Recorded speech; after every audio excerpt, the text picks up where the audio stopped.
Bienvenue Dominique. Merci, bonjour Florence. Bonjour. Et donc avec vous, comme je le disais, nous allons aborder la question de l'évolution des outils pour aider cette entreprise à affronter cet environnement, donc je le disais, incertain, volatile. Mais la première table ronde qui suit notre échange va s'intéresser à pourquoi et comment la CSRD peut être un levier de performance. Donc première question pour vous, comment on peut définir la performance au regard de la CSRD? Oui.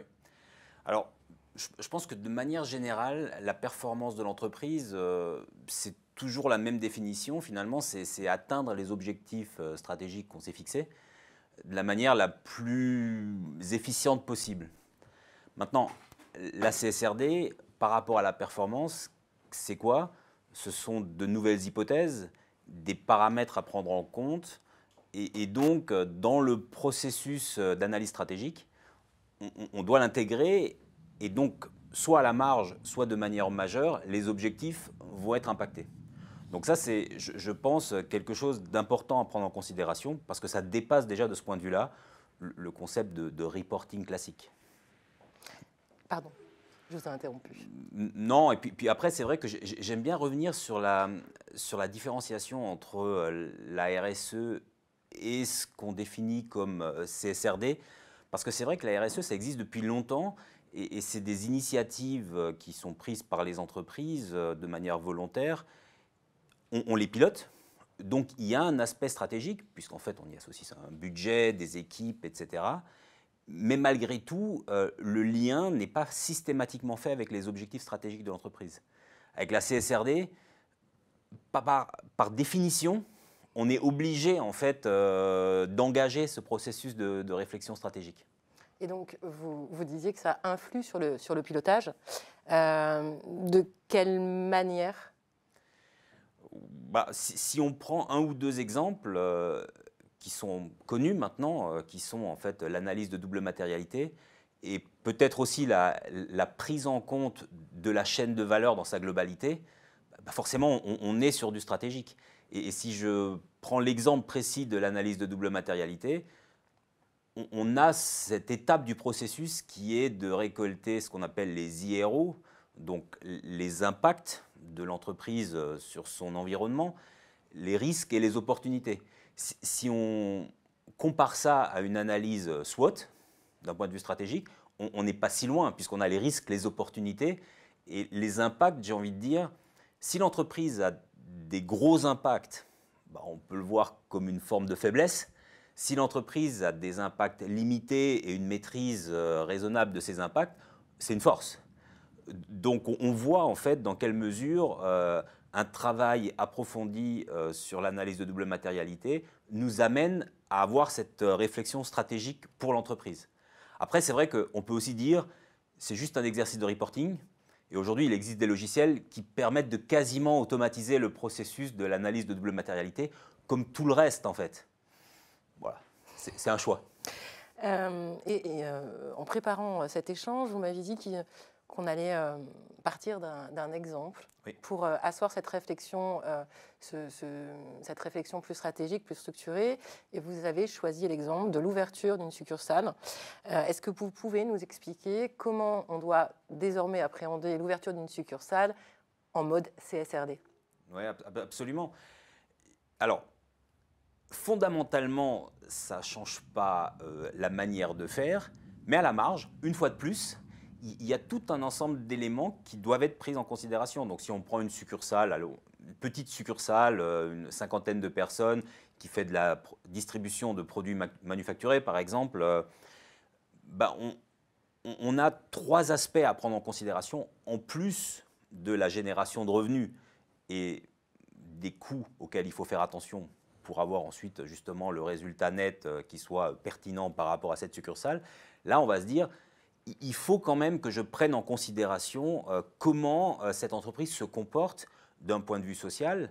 Et à chaque décision, je vais devoir me dire, est-ce que je transporte mes marchandises par la route ou est-ce que je transporte mes marchandises, je ne sais pas, par le train? En termes de fréquence, à quelle fréquence je transporte? Et en fait, ces décisions-là ne sont pas influencées uniquement par ce que ça va me coûter, mais sont influencées également par l'impact que ça va produire. Alors ça, je dois le rapporter en fait à ma maison mère, histoire d'être aligné par rapport à ses attentes. Maintenant, ça c'est l'entreprise elle-même. Mais après, on a sa chaîne de valeur, puisqu'en fait, elle distribue des produits. Donc ça veut dire qu'elle les achète quelque part. Et donc elle doit se poser également la question, mes fournisseurs, comment se comportent-ils? Et là, à nouveau, jusqu'à présent, on disait toujours, le fournisseur, il doit me fournir le prix le plus attractif. Là, j'ai un paramètre supplémentaire à prendre en considération. Après, je reste sur le prix plus attractif, ou je trouve un équilibre entre le prix le plus attractif et la performance ESG, c'est mon choix.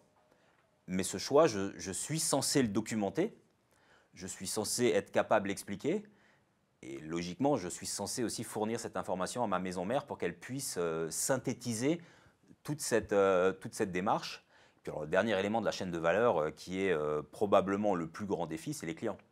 Parce que si j'ai la chance d'avoir des clients qui ne s'intéressent absolument pas au sujet, je peux continuer à faire ce que je veux. Mais étant donné que les clients, surtout les plus gros, sont beaucoup plus impactés en fait, par une directive de type CSRD que les PME, voire les ETI, forcément, ils vont mettre une forme de pression sur moi. Et le dernier point, c'est quand j'engage mes 50 personnes, je dois me poser la question de ont-elles été sensibilisées à ce sujet, voire formées, pour qu'elles soient capables de mettre en œuvre d'un point de vue opérationnel tout ce que je viens de mentionner. Et si ce n'est pas le cas, bah là j'ai envie de dire c'est à moi de prévoir un travail de formation pour que justement petit à petit ces personnes montent en compétences et prennent toutes ces informations en considération. Donc on se rend compte que ce sont que des petites choses opérationnelles, mais mis bout à bout, ça fait un projet. Et qu'on peut aussi envisager comme une simple question de coût, ce qui peut être assez rébarbatif. Oui. Mais pour vous, il faut dépasser cette appréciation-là, je crois. C'est ça. Mais après, c'est plus facile à dire qu'à faire parce que les coûts dont je parle, ce sont des coûts qui apparaissent à très court terme. Et à moyen terme, on va dire que si j'optimise ma consommation de ressources, quelle qu'elle soit, je vais forcément économiser des coûts. Mais ça, je le verrai qu'à moyen terme. Et à moyen long terme, si mes clients sont sensibles à cette démarche, si je rentre dans un processus de circularité améliorée de ma distribution de produits, je vais de 1 bénéficier peut-être de nouveaux clients et de 2 peut-être aussi pouvoir optimiser en fait les coûts post-vente. Mais à nouveau, c'est du moyen long terme. Et il y a évidemment le fameux coût d'opportunité qui est de dire quand je fais ça, je ne fais pas autre chose. Ouais, et cette autre chose est peut-être important aussi, quoi. Donc, non, c'est un vrai défi. Hein. Enfin, je pense qu'il ne faut pas minimiser, mais il y a des opportunités incroyables à saisir, mais ça demande de prendre le sujet de manière plus profonde que simplement produire un rapport à un niveau agrégé au niveau de la maison mère. Et donc, si l'entreprise accepte de se prêter à ce jeu-là d'une approche plus large, ça présuppose de collecter, de recueillir des données, les fameuses données ESG. Et la question, c'est comment appréhender ces données? Alors, la collecte de données, c'est un défi pour l'entreprise déjà au niveau financier. Hein. Je veux dire, il y a toujours ce travail de collecter, de s'assurer de la qualité, de rentrer dans une démarche de validation et puis ensuite de pouvoir justifier dans le cadre d'audit de la piste de cette information. Donc ça, on peut partir de l'hypothèse que les entreprises savent déjà le faire et puis pourront réutiliser. Après, parfois, c'est surprenant de voir que certaines entreprises qui créent des équipes RSE ou ESG découpées de la direction financière reproduisent une démarche très manuelle alors qu'en fait, il existe des outils qui pourraient supporter le processus. Donc bon, voilà, ça c'est un choix d'entreprise et puis c'est une question de maturité, mais je pense que ça, on sait faire. Après, c'est vrai qu'il y a un autre aspect lié aux données qui me surprend toujours, c'est la peur de l'entreprise de publier l'ensemble de ses secrets de fabrication dans un rapport à tout le monde.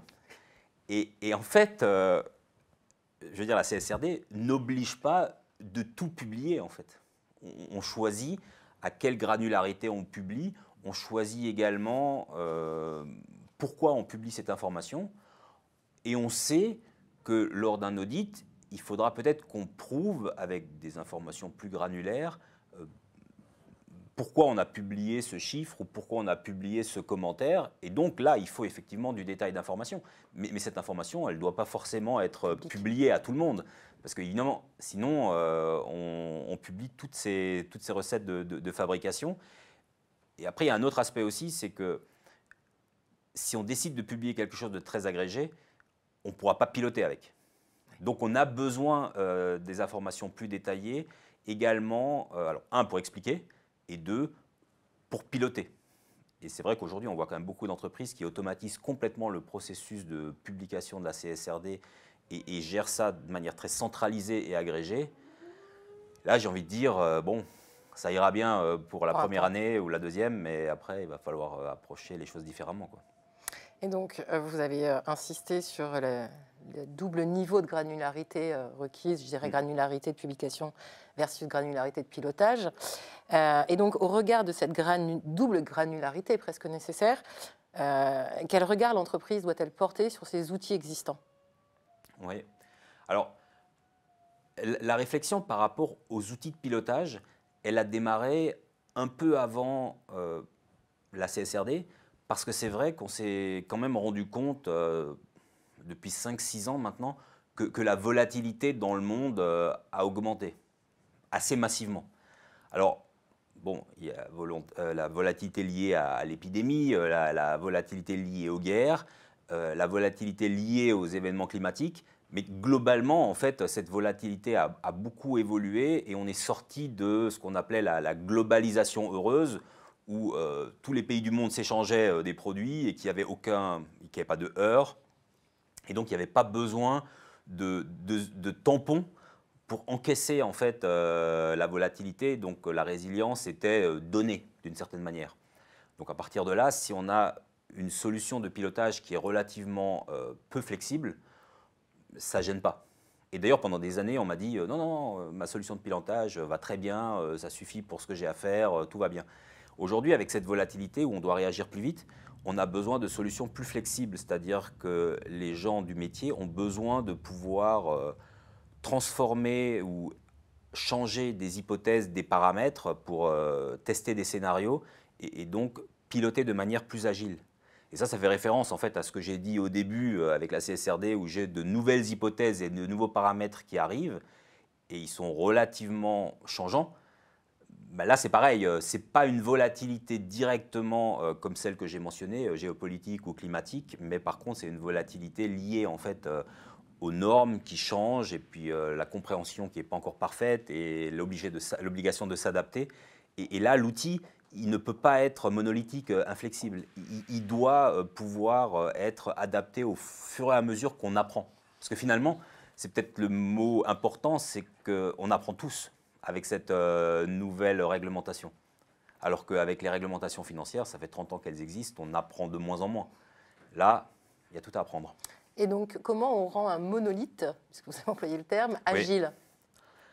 Alors, je pense que la principale manière, enfin, le principal élément pour rendre le monolithe agile, c'est de découpler la prise de décision qui doit se faire sur l'information disponible au moment où on veut prendre la décision. Peut-être qu'elle n'est pas parfaite, mais la décision doit être prise. Donc ça, c'est l'agilité dans la prise de décision. Après, il y a toute cette couche qu'on appelle data, qui est la mémoire historique de l'entreprise.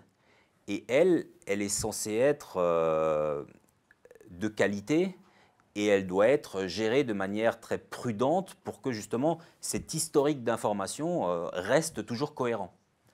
Si on essaye si on couple les deux trop fortement, on va rentrer dans des cycles de mise à jour qui sont trop longs par rapport à la prise de décision. Donc on doit avoir ces deux couches qui doivent être synchronisées, mais par contre, le découplage doit quand même exister pour que la prise de décision puisse être pilotée par les gens métiers au moment où c'est nécessaire, Et ensuite, tranquillement, les gens plutôt avec un background informatique ont le temps de faire évoluer la couche data et de la mettre à jour. Et cette manière d'implémenter est, à mon avis, relativement efficace quand on fait évoluer ces outils de pilotage. Et aujourd'hui, on voit que le processus de modernisation a tendance à être fait de la manière suivante. On choisit une nouvelle solution logicielle, mais en réalité, on l'implémente exactement de la même manière que l'ancienne. On n'est pas assuré d'un résultat de cette manière optimal. Très bien. Donc ce n'est pas l'outil en soi, mais sa mise en œuvre qui est trop ancienne. On terminera notre échange sur ces propos-là. Il me reste à vous remercier. Merci à vous.